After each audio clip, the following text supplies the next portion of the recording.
Yung tiyuhin ko ay ipaprank natin. Kasi ito yung unang order, pina-order niya sa akin sa Shopee. Eh ngayon nagpo-order siya. Tapos, may naisip na naman akong prank. Ipaprank natin. Nagbalot ako. Kuwari dumating na yung ganitong gamot. Pero ang laman ay brief tsaka panty. Pagdating niya, bibidyohan natin. Pango, dumating na yung gamot mo sa Shopee. 850. Pagbukas niya, binalot ko sa wrapper ng Shopee. May mga pangalan ko doon. Ganyan. Dumating na yung Shopee mo, oh. Ito yung Shopee mo, oh. Pagbukas, panty at bra. Ay, panty at brief ang laman. Titignan natin ang mangyayari mamaya. Okay, bye-bye muna.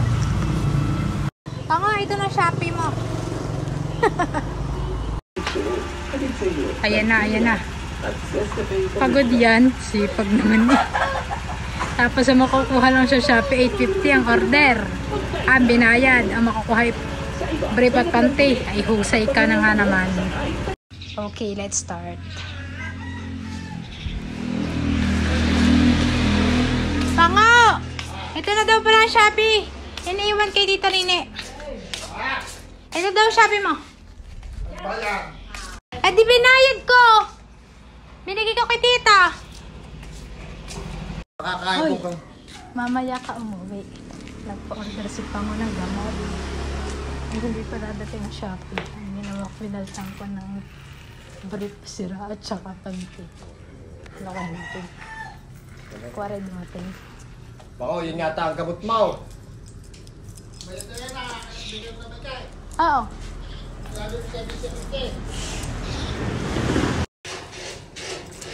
Kalapati na import na lang ang import. Wala mo naman. Mamatay kay kaya kay kuya. Sintamit. Bakit? Ay, hindi naman narinig. Ay, sabi, hindi na dumating kay Tita. Puta, tatayin ka.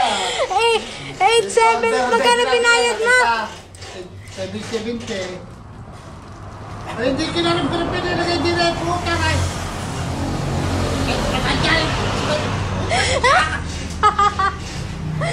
Ay, tatang natin kay Josay kung marirepand. Birin! Hindi ka na siya.